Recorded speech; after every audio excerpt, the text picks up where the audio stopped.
las mejores actividades dentro de la agenda cultural para hacer durante este fin de semana largo. Smart Gallery está presentando El Cuarto de la Música, que es una exposición individual de la artista argentina Elisa Estrada. Es un espacio dedicado a la reunión y la escucha, compuesto por una serie de obras en diversos soportes, realizadas especialmente para esta muestra. En el centro de la instalación se van a poder encontrar con una gran biblioteca reticulada, llena de libros con portadas de colores sobre lo que es papel craft, que combinan geometría y abstracción para componer un lenguaje visual accesible para todo público. Frente a la biblioteca hay como un conjunto de mesas geométricas de cartón que facilitan la reunión. En las paredes que la rodean cuelgan afiches que parecen provenir de carteles callejeros y obra pictórica recolectada en partes de las clases de morfología que Estrada dicta en la Universidad Pública hace más de 20 años. Y la verdad es que la muestra es una gran instalación que evoca la memoria y los recuerdos de la infancia del artista a través de lo que es la música, los libros y las artes visuales. Y también, por otra parte, representa también como la primera intromisión de una experiencia personal en su obra por el largo duelo después de la pérdida de su padre, así también como un quiebre en el modo de trabajo que la artista estuvo desarrollando durante las últimas 2 décadas. Esta instalación como que expresa una nueva forma de crear y ordenar que va más allá de su experiencia e investigación sobre el color y la forma.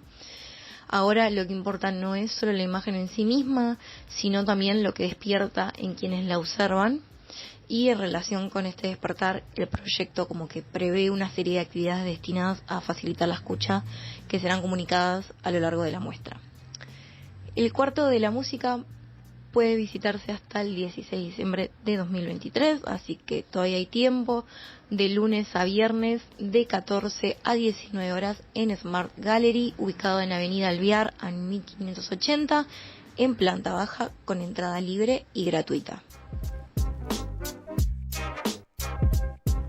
Argentina cayó 2-0 ante Uruguay en la fecha 5 de las eliminatorias sudamericanas en la Bombonera, en un partido en el cual el seleccionado de Scaloni se vio sorprendido y también superado desde lo que fue la estrategia de juego por el equipo comandado por Marcelo Bielsa. En el primer tiempo se vio a una selección uruguaya que salió a cortar los circuitos de juego de la selección argentina, ya sea con marcas muy férreas o también cortando ante cada avance argentino en la mitad de la cancha, y buscó mucho forzar el error del equipo argentino para generar situaciones de gol. De hecho, de esta forma fue como vino el primer gol del partido, en el cual Molina se enredó por su costado derecho.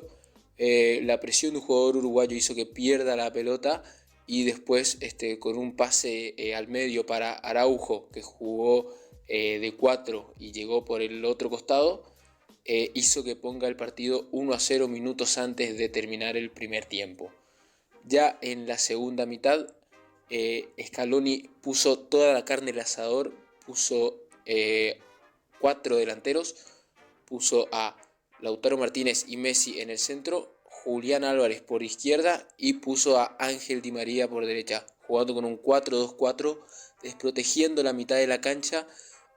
Pero de todas formas, la selección argentina, durante los primeros minutos que se realizó este cambio en el esquema, quizás generó un poco de situaciones, pero después nuevamente Uruguay se acomodó.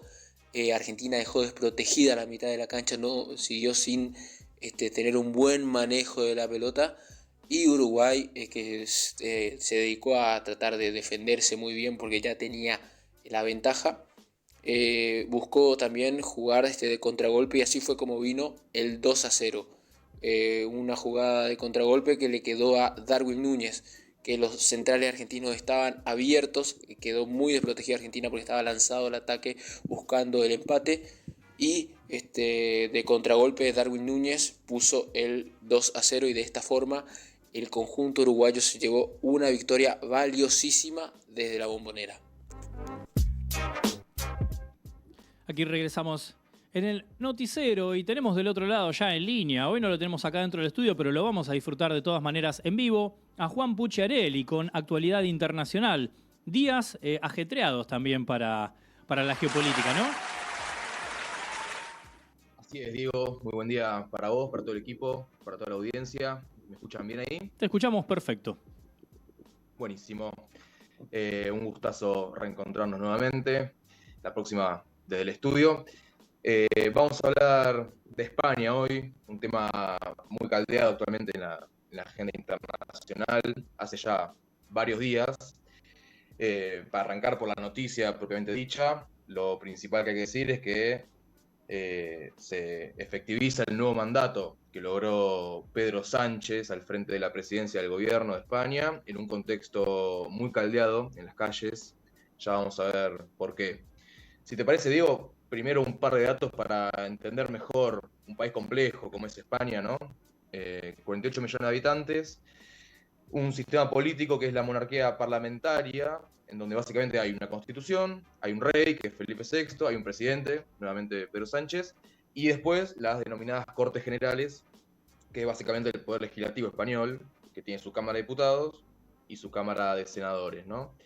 Otra cosa muy fundamental, muy importante de España es el peso enorme que tienen las identidades culturales regionales, catalán, la identidad catalana, vasca y otros ejemplos, que es histórica, la tensión entre esas identidades regionales y la España centralizada dirigida desde Madrid, y esto es fundamental para entender un fenómeno que es el del independentismo, sobre todo el catalán, que hace años que es crucial y que fue crucial también ahora para bueno, lo que sobrevino a partir de la elección que hubo en julio, elección general, y este desenlace que es la reelección de Sánchez, ¿no? Ya vamos a entrar en eso. Lo último, ¿cómo vota España? Bueno, básicamente hay elecciones generales, después se distribuyen los escaños parlamentarios de cada fuerza, y después un periodo de negociaciones entre los candidatos a presidente que hubo una elección y los bloques, ¿no? Y el que tiene mayor respaldo puede solicitar lo que se denomina la investidura presidencial, primero en las Cortes Generales y después ante el rey. Esto último es lo que pasó hoy viernes. Ayer consiguió la investidura, ayer jueves, y hoy viernes ante el rey Felipe VI consolidó, digamos así, su reelección. Y lo último, el espectro político actual, que es muy distinto al de hace 10 años en España. Actualmente tenemos al Partido Socialista Obrero Español, PSOE, el cual lidera Pedro Sánchez. A su izquierda el bloque Sumar, que está referenciado en Yolanda Díaz y que eclipsó lo que fue en su momento Podemos. Y del otro lado del espectro, bueno, la centroderecha, ¿no? En el Partido Popular, el PP, que de popular tiene poco, agrego yo, que está referenciado en Alberto Núñez Feijóo, y la ultraderecha, el partido Vox, un partido que, bueno, ya lo conocerán, neofranquista, una serie de cualidades muy propias de la ultraderecha de estos tiempos, que está liderado por Santiago Abascal. Bueno, ahora vamos a escuchar al reelecto presidente español Pedro Sánchez, que consiguió sacar su investidura con 179 votos a favor y 171 en contra. Si te parece, lo escuchamos, Diego, y después agregamos. En momentos de cambio intenso se libra una intensa contienda ideológica y política entre una opción reaccionaria y una opción progresista. La opción reaccionaria y, en consecuencia, involucionista, promete un ilusorio regreso a un glorioso pasado mitificado y falso. Una opción que, como también desde los movimientos demagógicos que se registraron en la Grecia clásica, señala culpables expiatorios y no ofrece soluciones reales. En un tiempo fueron los izquierdistas, otras veces han sido las élites globalistas, han sido las autoridades comunitarias, y siempre son las feministas, los sindicalistas, los migrantes, el colectivo LGTBI, los ecologistas y, de nuevo, la izquierda. Y frente a esta opción reaccionaria, pues se alza una opción que apuesta por el avance, por la consolidación, por la extensión y mejora de las grandes conquistas sociales. Una opción que brinda la seguridad de la solidaridad organizada como respuesta a los temores legítimamente individuales. Bueno, he pasado a Pedro Sánchez. Me pareció interesante esta parte de su alocución de ayer en la sesión de investidura, porque revela efectivamente una polarización muy grande en España. Está lejos de ser el único país con este fenómeno, ¿no?, de la polarización. Hay un dato interesante, que es que Sánchez, para esta investidura, consiguió el respaldo de 7 fuerzas políticas, es decir, que se convirtió en el primer presidente español desde la recuperación de la democracia en el 77, después de la dictadura de Franco, en acceder al cargo sin haber sido la fuerza política más votada en las elecciones. Y esto básicamente es porque el Partido Popular, o sea, la centro-derecha, ganó en julio las elecciones, pero no le dio para conformar gobierno porque se desplomó la ultraderecha de Vox. O sea, la sumatoria no le dio al PP a pesar de haber ganado las elecciones. Feijóo intentó la investidura hace aproximadamente un mes, fracasó y le correspondía a Pedro Sánchez intentar su propia investidura, que la logró con algo que también es muy interesante, que es que logró más votos que la vez anterior. Estamos hablando de la reelección, ¿no? Porque en 2019 había logrado triunfar en las elecciones también Pedro Sánchez. Una coalición mayor que la de esa vez, pero una fragilidad también mayor al interior de esa coalición. Es una coalición más heterogénea, y si la desmenuzamos un poco vemos que tenemos el independentismo o el nacionalismo vasco, mejor dicho, tanto de derecha como de izquierda, o sea, el Partido Nacionalista Vasco, que es la derecha vasca, Bildu, que es la izquierda vasca. Si vas a Cataluña tenés Esquerra Republicana, que es la izquierda catalana, y tenés a Junts per Catalunya, que es la derecha catalana. Confluyeron efectivamente en esta investidura, pero nada garantiza que vaya a ser un tránsito cómodo para Sánchez este nuevo gobierno, ¿se entiende? Sí. El punto. Va a depender mucho de su muñeca política, que demostró tenerla, pero que en este escenario complejo, y ahora vamos a escuchar a las voces de la derecha, principalmente a Feijóo y a Abascal, que ya están, sobre todo Abascal, en pie de guerra, hablando de golpe de Estado, en una situación muy compleja, protestas en las calles, en Madrid, en la calle Ferraz, donde está la sede central del Partido Socialista Obrero Español. Hay hace varios días protestas, yo diría más bien un asedio a la sede central del PSOE. En varias ciudades hubo protestas bastante importantes. ¿Por qué? Bueno, por el meollo de todo este proceso que derivó en la investidura, que es la ley de amnistía contra, o a favor, mejor dicho, perdón, a favor de quienes participaron del proceso independentista catalán de 2017. Se acordarán quizás los oyentes o algunos del 1 de octubre de 2017, cuando en Cataluña se intentó llevar adelante un referéndum que fue desconocido por el gobierno central español que dirigía en ese momento Mariano Rajoy del PP.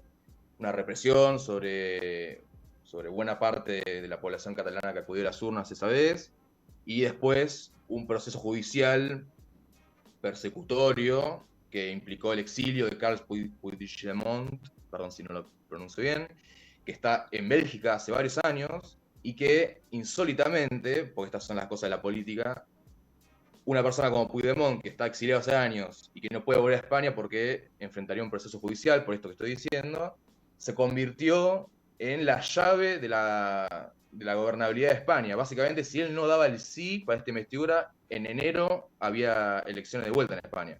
O sea, un giro muy interesante que habla de la complejidad, como decía antes, de la política española. Vamos a escuchar lo que decía Alberto Núñez Feijóo, fracasado líder del Partido Popular. Lo de fracasado lo agrego yo, pero es de esperarse que la cara visible del PP deje de ser él y pase a ser Isabel Díaz Ayuso, presidenta de la Comunidad de Madrid, que claramente tiene mucha más popularidad en la base electoral del PP. Pero bueno, lo escuchamos a Núñez Feijóo sobre la ley de amnistía. Si fuese tan buena, como dicen, para la convivencia, ¿por qué no la aprobaron ustedes hace tiempo ya? Si llevan 5 años en el gobierno.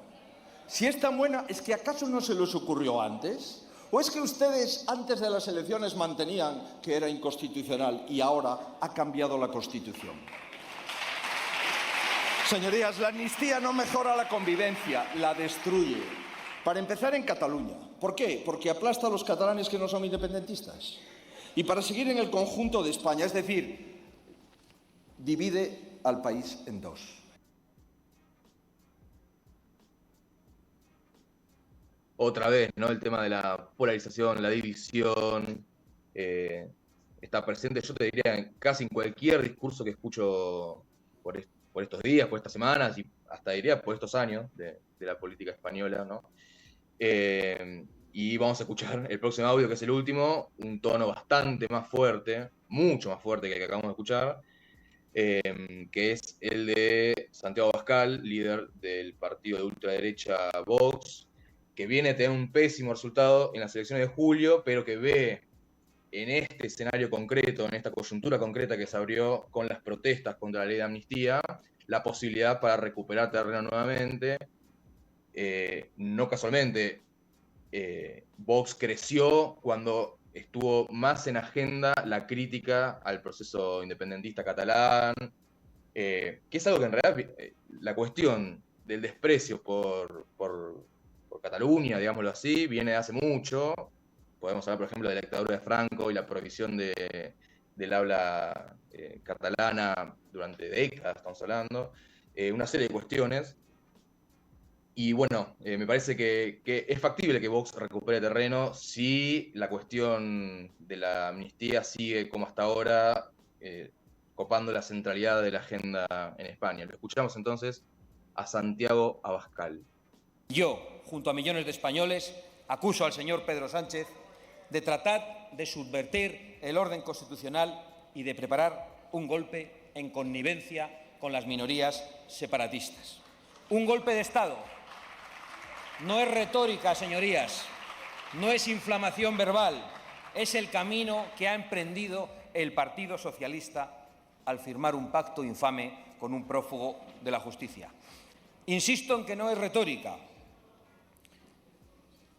es el inicio de una tiranía. Y es importante que quienes nos oponemos a ella, quienes nos oponemos a este golpe, coincidamos en el diagnóstico para poder aplicar los remedios adecuados, por dolorosos y arriesgados que sean para todos nosotros durante esta legislatura. ¿Cuáles serán, no, los remedios dolorosos y arriesgados? Me preguntarás, yo te diré, no sé, pero lo que sí sé es que el sector más violento de las protestas está referenciado en Abascal, en los desmanes que hubo en estos días, en la retórica, bueno, la vemos claramente, hablando de tiranía, de golpe de Estado, de no reconocimiento. Está empezando el partido recién, no se sabe bien qué va a pasar. Por lo pronto, Sánchez va a iniciar su segundo mandato, eso sí, pero mira, yo justo traje un párrafo de un muy buen artículo que recomiendo de Héctor Barbota en página 12 con la crónica de lo que está pasando en España, para que veamos que efectivamente es un momento que no se parece a otros, si bien, como dijimos antes, la polarización viene hace bastante tiempo. Esta es especialmente aguda, esta situación. Lo cito a Barbota, dice: según han confesado diputados socialistas consultados por este periódico, la tensión política que se ha vivido en estos días en el Congreso español no forma parte de la sobreactuación habitual cuando se debaten asuntos que levantan gran polémica. Este mismo jueves, momentos antes de que se iniciara la sesión de investidura, 3 diputados socialistas fueron agredidos con lanzamientos de huevos y otros objetos en el bar donde estaban desayunando. La policía tuvo que acudir para garantizar su seguridad y el PSOE ha recomendado a los suyos que cambien sus rutinas y actúen con la máxima precaución.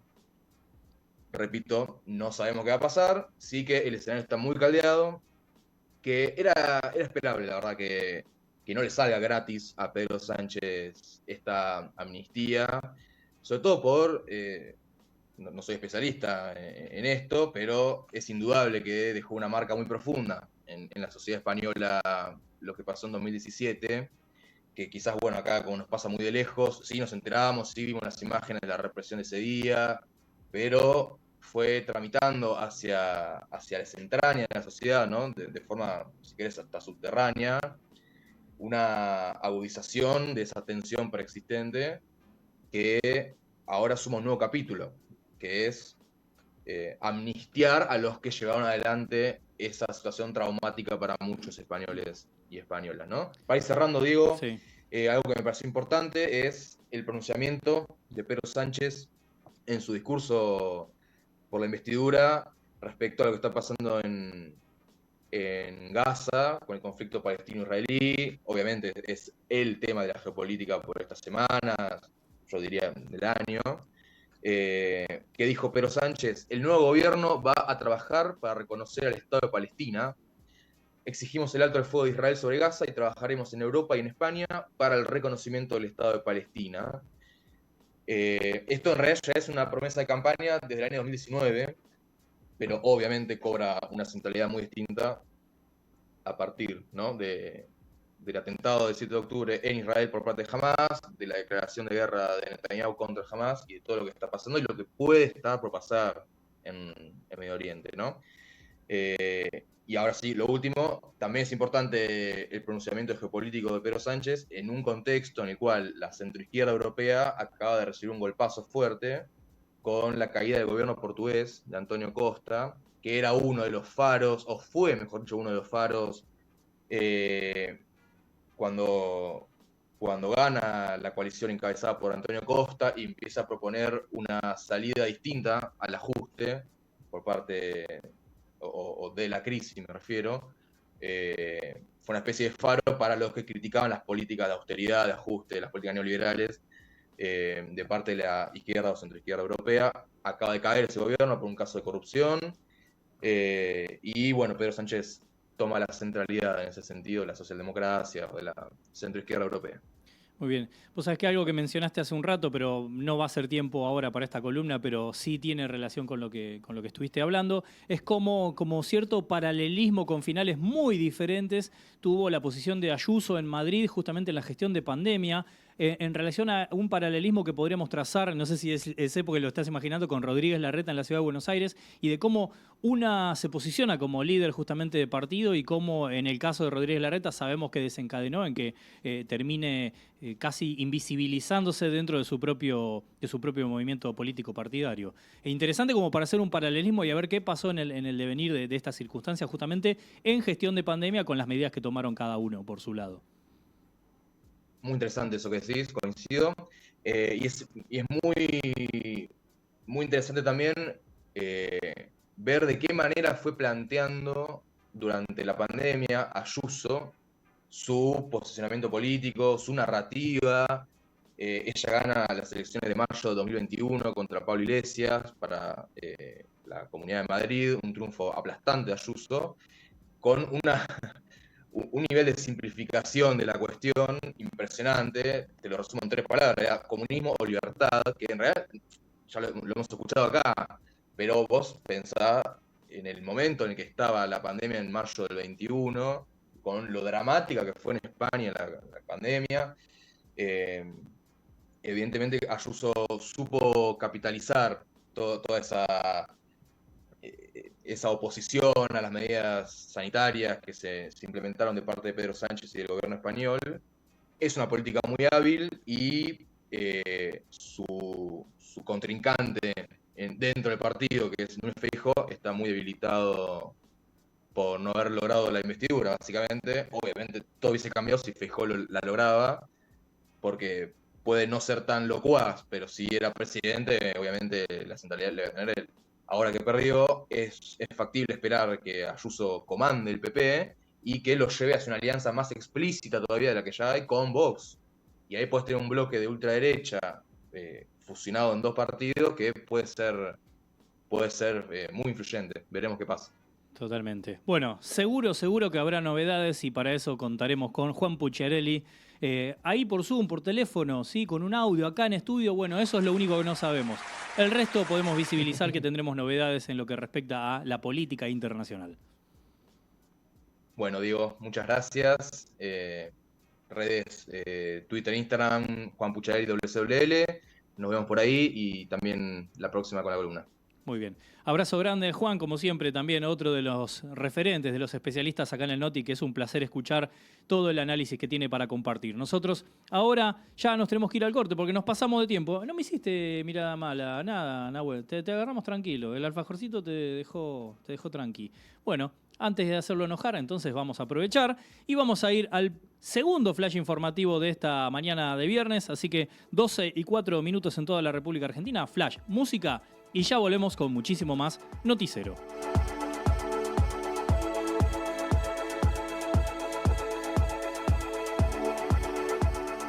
Por sí o por no. Comenzó la veda electoral, finalizaron las campañas políticas y solo resta llegar al domingo para decidir quién será el presidente de la nación por los próximos 4 años. La segunda vuelta de estas elecciones nacionales tiene las candidaturas de Javier Milei y Sergio Massa. 10 años de herbicidas. La Unión Europea autorizó la utilización por otros 10 años del glifosato, pese a que en 2015 la Organización Mundial de la Salud lo catalogó como cancerígeno probable. La aprobación para su uso se dio en la Comisión Europea, donde no hubo acuerdo entre los miembros del bloque. Grammys argentinos. Bizarrap obtuvo 3 premios Grammys latinos en la 24ª edición de la Academia Latina de la Grabación. También ganaron estatuillas Nati Peluso, Dante Spinetta y el quinteto Astor Piazzolla. Primeros los chicos. Argentina goleó 4-0 a Polonia y clasificó en el primer lugar del grupo en la Copa Mundial de Fútbol Sub-17 que se juega en Indonesia. El próximo martes a las 9 de la mañana jugará por octavos de final ante uno de los mejores terceros de la fase de grupos. Garrón Charrúa. El seleccionado argentino de fútbol masculino cayó en la Bombonera 2-0 ante Uruguay que dirige Marcelo Bielsa. En esta quinta fecha de las eliminatorias sudamericanas, Argentina se mantiene como líder de la clasificación y el próximo martes a las 20:30 horas visitará a Brasil, que perdió 2-1 con Colombia.